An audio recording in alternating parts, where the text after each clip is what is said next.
If you're going to come back, at least let us know. Dad didn't know you were coming, so he went out on his own again. What's wrong with coming back home without notice? By the way, on my way here, I stopped by Grandma's house. Mom, you're sending Grandma money, aren't you? She was happy that she could buy regular potatoes instead of the defective or discolored potatoes from potato farmers. But her room only had a blanket laid out, still looking minimalist. What? Just a blanket in the room? My son, who had just started working, came home after a long time. The conversation with my son was casual, but I felt a sense of discomfort from it. Despite sending money to my mother, it seemed she was living a very frugal life. I listened to my son's words and frowned.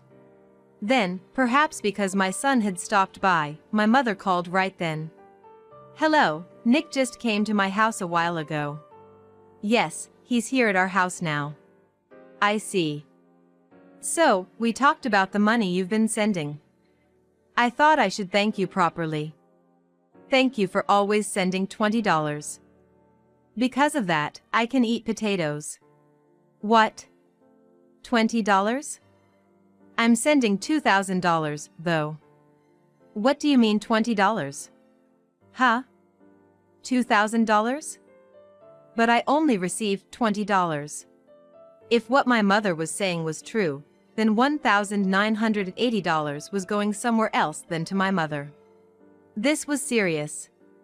After hanging up with my mother, I clenched my bank book and headed to the bank with my son to check the situation. At the bank, the culprit was quickly identified. From the next month, I decided to send my mother a lot of food instead of money. It seems she was happier with this than money. Also, by not sending money, the culprit would be in trouble. However, just troubling the culprit wasn't enough. I decided to make them regret stealing my mother's money for the rest of their life. I am Diane. I am 47 years old and work in sales. My husband, Robert, also works in sales. Our son, Nick, just graduated from university and started working. We're finally done with parenting, having moved out of the house. My husband helped me a lot with parenting. Though when I say help, it's not like he changed diapers or did housework. To put it simply, it was about money. I think my sense of money is a little off compared to others. To explain why and how I made my husband endure financially, I should start from my upbringing. I grew up in extreme poverty in the countryside, to the extent that people would be taken aback when I talked about it. My family's house was about a 10-minute drive uphill, with no other houses around, just our standalone house. It's a typical countryside story, where the house is large but old and run down. We also owned unnecessarily large land around the house. While cycling to elementary and middle school was banned, my house was so inconveniently located that I was the only exception allowed to cycle to school. Going to school was easy because it was downhill, but coming back, I had to push my bike up a slope that took about 10 minutes by car, which took about an hour. The inconvenience of my family's home wasn't just its location. Although we had electricity, there was no gas. We used wood for baths, cooking, and heating. We used spring water. When I saw the descriptions and photos of old period lifestyles in my elementary school textbooks, I thought, this is just like our life now. Life hasn't changed much from the past. It's a fond memory. My parents were farmers in such an inconvenient place. They owned a lot of land, but the fields weren't very large, just enough for 2 people to manage. However, considering my parents worked alone, the fields felt relatively large, and we had some farming machinery like tractors and vegetable washers. Income also came from natural vegetables like potatoes that grew around our house. People who dream of a self-sufficient life might envy this. Living in such an environment since I was small, I wanted to leave home as soon as possible. So, when it was time to apply for high school, I made a request to my parents. This is about high school, I want to go here. A boarding school? Do you think you can handle dormitory life? I can. Plus, look at this part of the brochure. It says it nurtures not just academic abilities but also social skills. Living in the mountains, I might be a bit out of touch with societal norms. I want to correct that gap during my high school years by living in a dormitory. I desperately tried to persuade my parents while showing them the brochure. I listed all the appropriate reasons, but my real intention was just to escape from the inconvenient life where the toilet and bath were outside the house. After graduating from high school, I started working at the company where I am still employed. That's where I met my husband. Hello. I'll go call the person in charge. You're leaving the office now, right? I can go to the reception myself, it's fine. No hurry, please don't worry about it. Meeting my husband by chance in front of his company, he turned around to go back inside to fetch the staff member. My husband was working in sales at my client's company. We both had joined our respective companies straight after high school and were only 2 years apart in age, which made it easy for us to get along. There wasn't any dramatic development, but my husband and I gradually became closer, started dating, and the following year after our marriage, our son Nick was born. The birth of our son brought happiness to both my husband and me. However, the arrival of our son brought certain changes to our life. Since both of us were high school graduates, our salaries were a bit lower compared to others in our age group. Moreover, given the current economic climate, the amount we earned was somewhat insufficient. Because of this, I would always be worried, looking over our household budget and bank book at the end of each month. This month is tight again. Is it that bad? Are we going to be unable to live like this? Not to that extent, but Nick is going to grow up and will need more money, right? Then there's our retirement. With things as they are, I'm just a bit too anxious. I see. Even if we work hard, there's a limit to what we can do on our own. Maybe we should just pray for the economy to recover soon? We can't just wait for that. We need to think of a more practical solution. All right. Let's do this. With that, I slapped the table and stood up with determination. My husband, not knowing what I was planning, just stared at me, mouth clenched, nervous of what's coming next. The next day, I went to the home center and bought planters, fertilizer, vegetable seeds, and more in large quantities. Drawing on my experience of living almost self-sufficiently in the countryside, I decided to embark on an extreme cost-saving lifestyle that would shock those around me. Our balcony and entrance would be filled to the brim with planters. Living in an apartment, it was crucial to ensure that measures against insects and birds were in place to avoid complaints. Having helped my parents with farming until middle school, I was confident in my knowledge in this area. However, saving money within just the household wasn't enough. I had more to draw from my upbringing in the mountains. Oh, we're having fried vegetables today. Huh? What's this? I've never seen this vegetable before. Those are dandelion and wild spinach. And over here, we have wild garlic and nasturtium. Wait. Are these the ones that grow by the roadside and along rivers? Yes, but there are quite a few wild plants in town that are edible. Are these safe to eat? Unlike me, who grew up in the wilds of the mountains, my refined husband, raised among people, was skeptical of wild plants picked from the surroundings. However, his reluctance was only at first, and he soon came to appreciate the taste of wild plants. Now, he even says his favorite dish is a salad made with wild spinach. Occasionally, we go back to my family home to get vegetables. You'll take some potatoes back with you, right? Of course.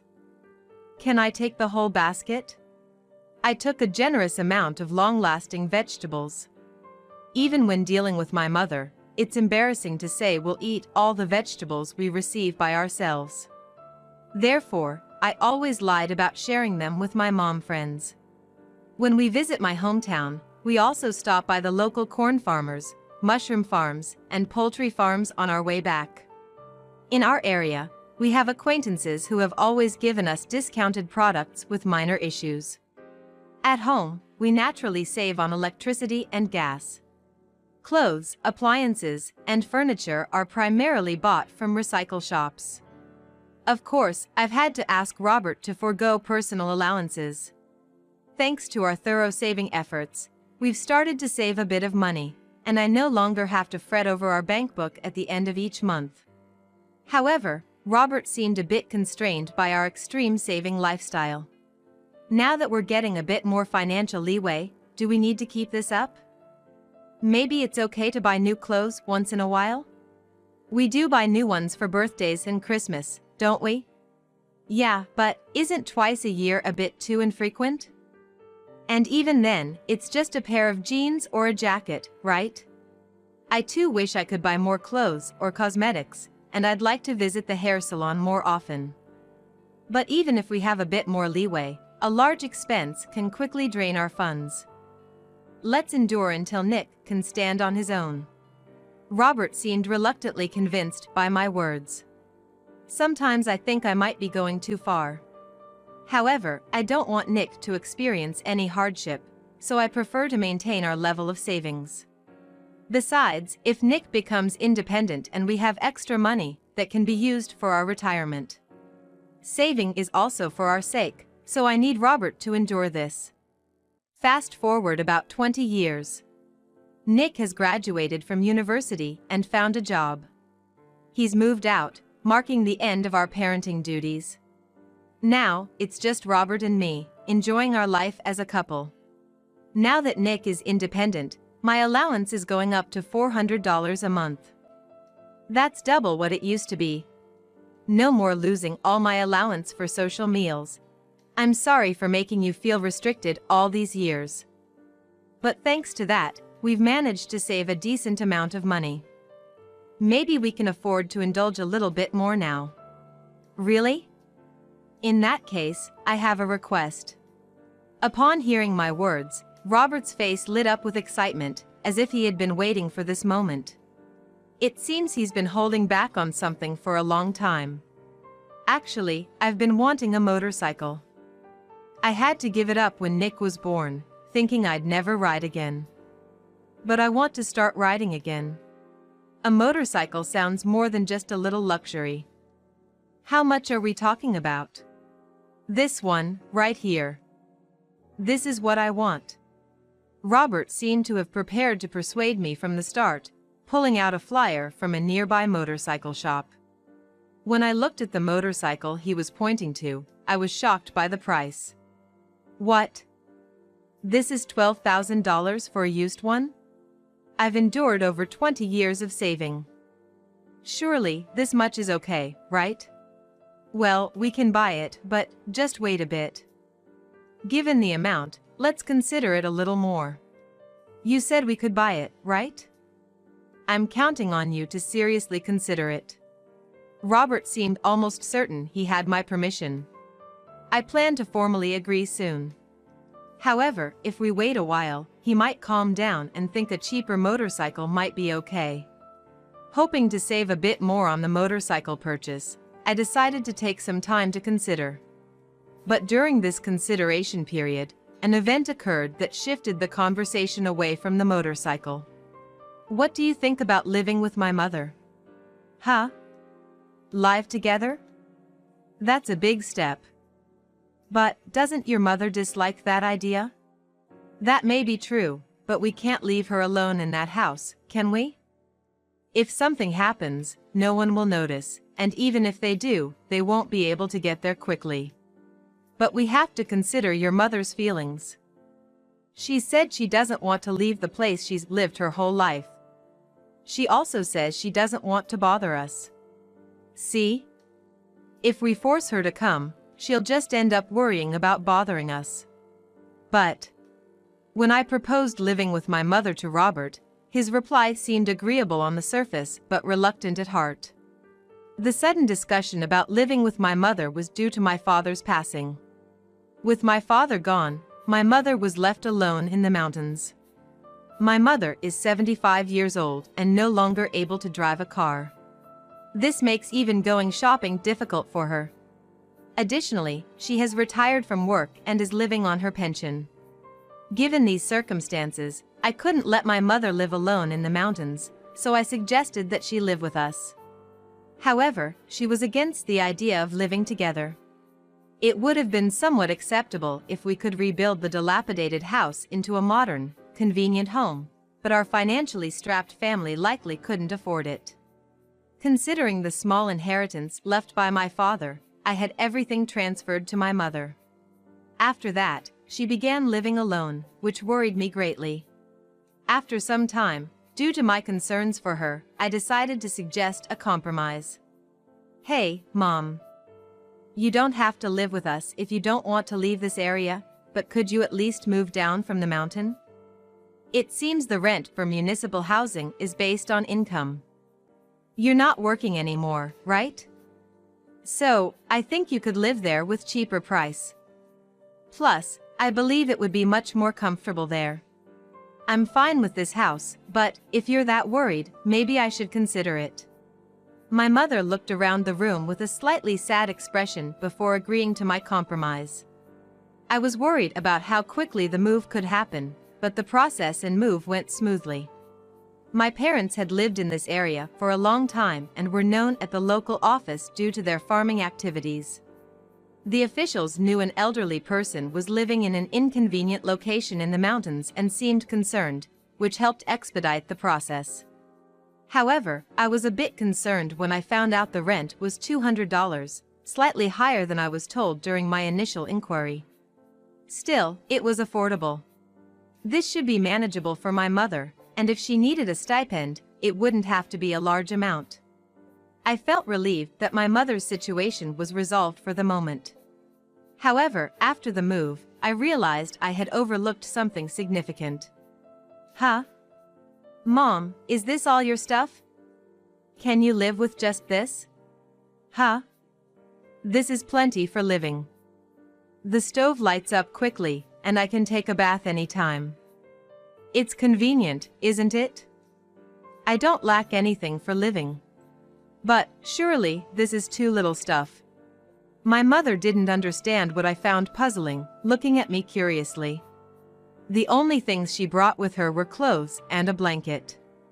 Upon reflection, we never used a toaster or microwave. The only decent appliance we had was a fan. Furniture like tables and shelves were too large for the small municipal housing, being suited for a large country house.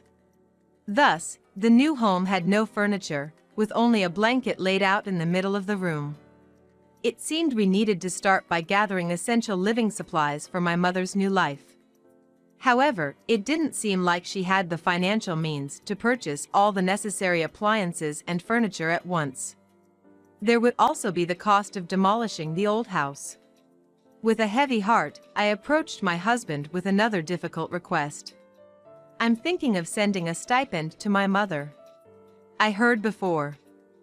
$300 a month, right? Yes, but I think she might need some more money because of the move. I suggested the move, so for a while, I want to increase the amount of the stipend. How do you feel about that? How much more are we talking? Maybe about $2,000 a month. That's way too much. But it looks like we need to buy all the furniture and appliances from scratch, and demolishing the house will cost money too.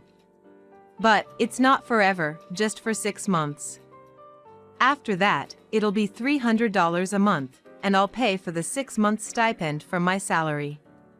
Your $400 monthly allowance will remain untouched, and I'll just save more on my end. Could you agree to that, hopefully? Well, if my allowance remains the same and you're handling the stipend with your money and effort, I can't really complain. And, it's hard to say, but since we'll be sending $2,000 a month, could we wait on the motorcycle until after the stipends are done? Hey, wait a minute. I've been waiting for over 20 years, and now I have to wait more? Give me a break. If we wait another 6 months, that bike might be sold. I'm really sorry. But, Mom is living with just a blanket in her room, you know? I just want to help her out a bit more, alright? That's not fair. If I say no now, it'll seem like I don't have a heart. Alright, human decency comes first over a bike. Despite his discontent, Robert listened to my wishes. I figured I owe him a budget increase for the motorcycle. The following Sunday, Robert and I headed to the bank to set up an automatic transfer for my mother's stipend. Setting up an automatic transfer meant we wouldn't need to manually send money every month, which was convenient.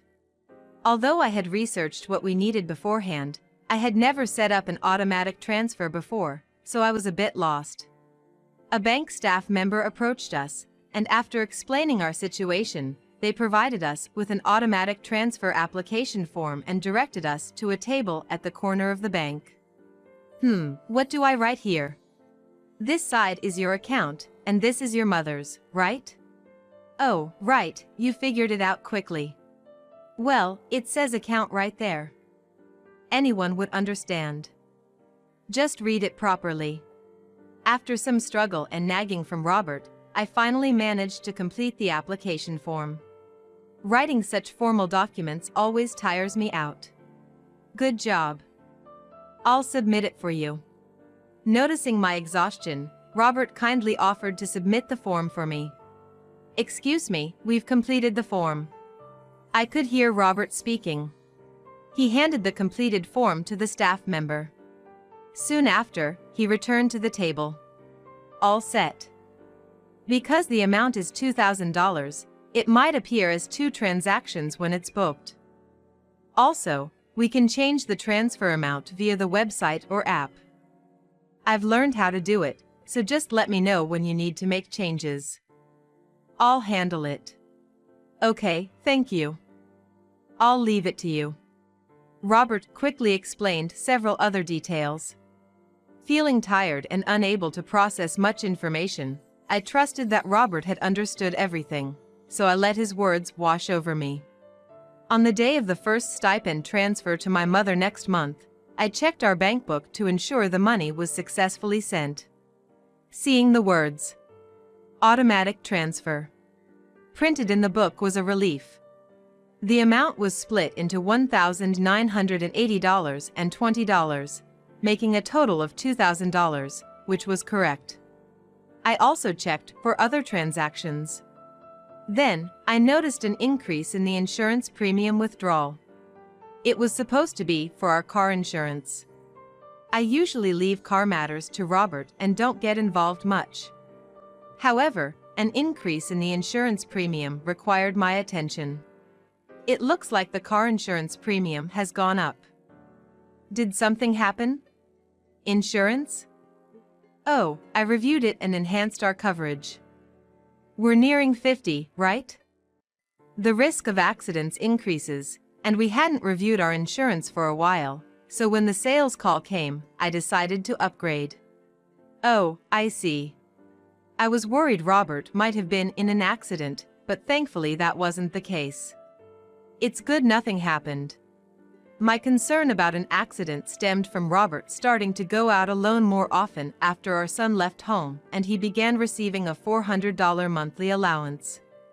Even though Robert now often goes out alone, I don't inquire about where he goes or what he does. If anything, having him out of the house on weekends is more convenient and less bothersome. After 25 years of marriage, this is just how things are between us. 3 months after starting the stipend for my mother, our son Nick came home for a long vacation. If you're going to come back, at least let us know. Dad didn't know you were coming, so he went out on his own again. What's wrong with coming back home all of a sudden? I tried to hide my joy at seeing my son after a long time behind our casual conversation. However, through this casual chat, I came to realize something alarming. By the way, on my way here, I stopped by Grandma's house. Mom, you're sending Grandma money, aren't you? She was happy that she could buy regular potatoes instead of the defective or discolored potatoes from potato farmers. But her room only had a blanket laid out, still looking minimalist. What? Just a blanket in the room? I was puzzled that, despite receiving $2,000 from me, my mother was only happy about upgrading from defective potatoes to regular potatoes. The rent is $200, and she has her pension. With an additional $2,000, she should be able to live quite comfortably. Despite her frugal lifestyle, which is very much like my mother, I think it wouldn't be strange for her to at least buy a table or some shelves. Hearing my son's words made me frown, and just then, possibly because my son had stopped by, my mother called. "Hello, Diane? Nick just came over to my place." "Yes, he's here with us now." "That's good." "So, we were talking about the stipend when Nick visited. I wanted to thank you properly again. Thank you for the $20 you send every month. It allows me to eat potatoes." "What? $20? I've been sending $2,000. What do you mean $20? Huh? $2,000? But I only received $20. If what my mother is saying is true, then $1,980 is going somewhere else." This was serious. After hanging up with my mother, I grabbed my bank book and headed to the bank with my son to check what was going on. At the bank, it was confirmed that my mother received $20, and $1,980 was being transferred to my husband's account. Calmly thinking about it, it's impossible for an automatic transfer to be split into two transactions like that. However, I believed what my husband told me without thinking it through, partly because I was tired and not thinking clearly, which was foolish of me. Reflecting on it, the familiarity my husband had with filling out the application form, which I was seeing for the first time, also seemed suspicious. He probably prepared an application form to divert the funds to his account in advance. On the day, he offered to submit the application on my behalf, likely altering the transfer amount to my mother in my absence. Normally, the person themselves should submit the application, but since we had already spoken to the staff, and they knew we were a married couple, my husband's paperwork probably went through smoothly. Moreover, the amount I was sending to my mother was substantial. Given the large sum, it feels awkward to ask, "What are you spending it on?" Mother doesn't desire much, so it's not odd for her not to make significant purchases. In fact, until the conversation about the stipend with my son, I hadn't realized that my mother wasn't receiving the full $2,000. My husband probably thought he could just get through this half a year and then sweep everything under the rug as if nothing happened. Indeed, I had made him live frugally for a long time because of our son and then extended that frugality because of my mother. Still, taking the money sent for my mother's living expenses is unforgivable. I clenched my teeth in anger. Taking money meant for Grandma. And a substantial amount, too. That's really too much. What will you do now, Mom? To do something this foolish, he really is an idiot. I'll make sure he regrets this deeply. I decided to take immediate action right after leaving the bank. 4 months had passed since I started sending stipends to my mother. Yesterday was the day the money was supposed to be sent to her, and today, both my husband and I had a day off. As usual, my husband went out alone but came back earlier than usual, around noon. Upon returning, he seemed restless and fidgety in the living room, looking like he wanted to ask me something. "What's wrong?" "Come and sit down." "Huh? Oh, yeah.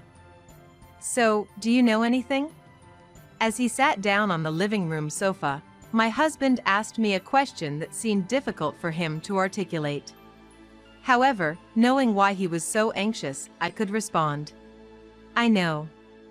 If you're talking about the stipend for Mom, I've switched from sending money to sending goods instead." "What? Why the sudden change?" "Mom said she was happy she could eat potatoes with the $20 we send every month. So, I stopped sending money and switched to a food delivery service. She's relieved that she doesn't have to go shopping anymore because now she gets a lot of vegetables, rice, and water delivered every week.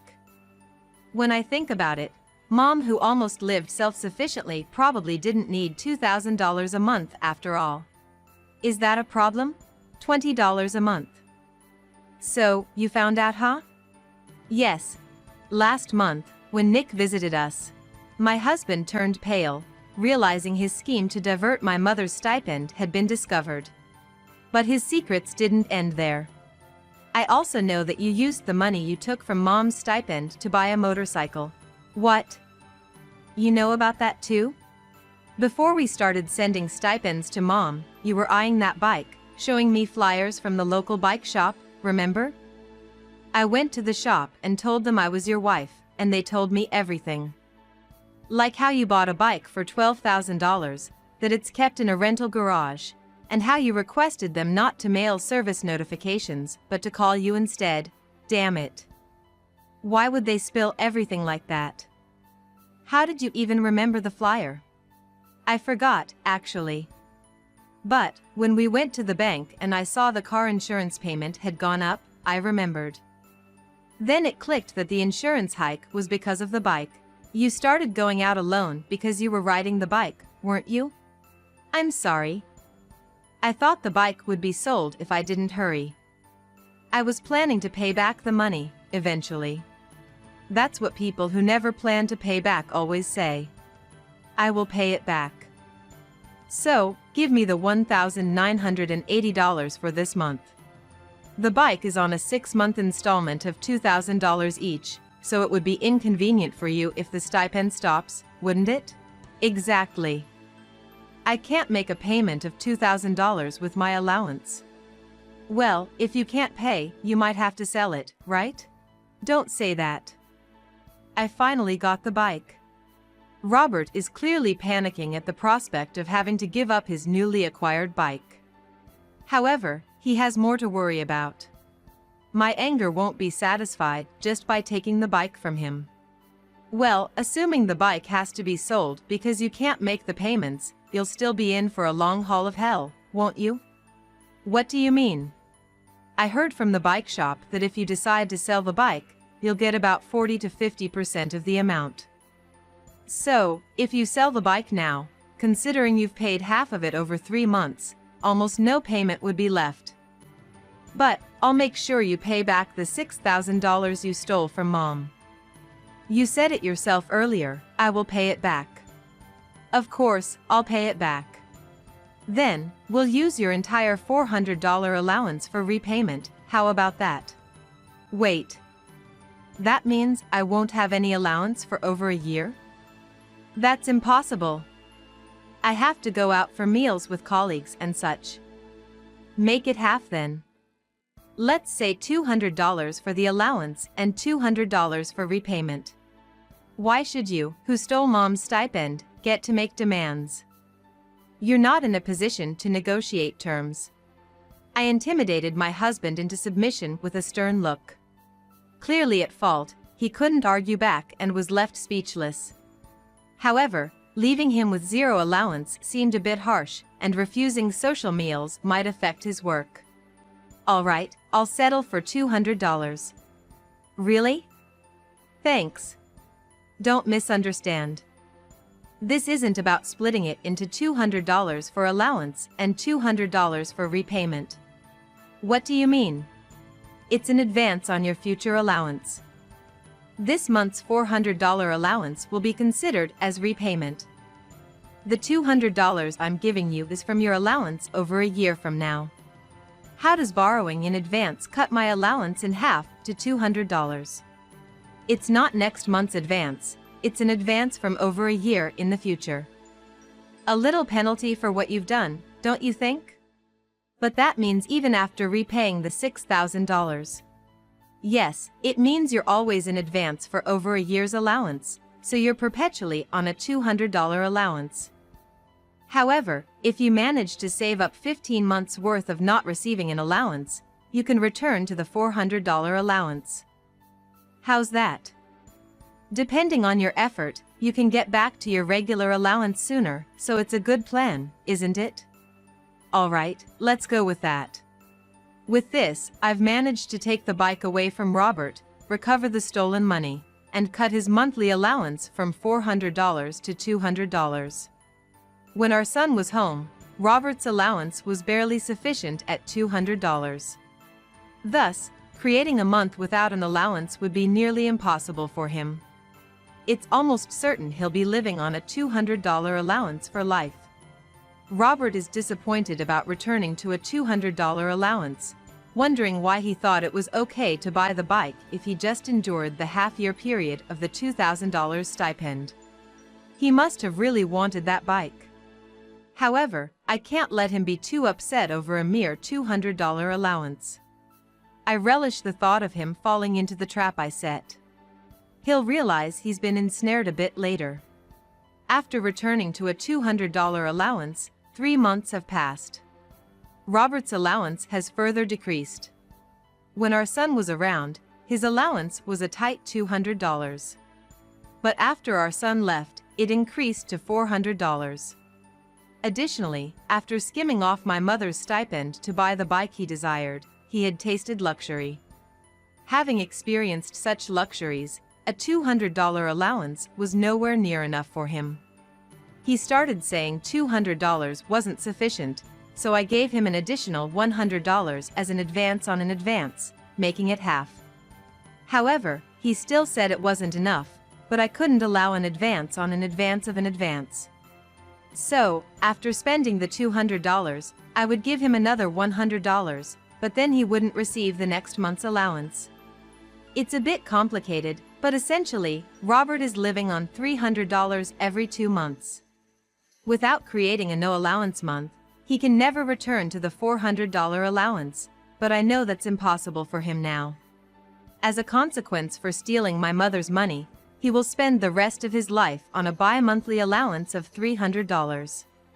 I told my mother about what Robert had been doing and that I had intended to send her $2,000.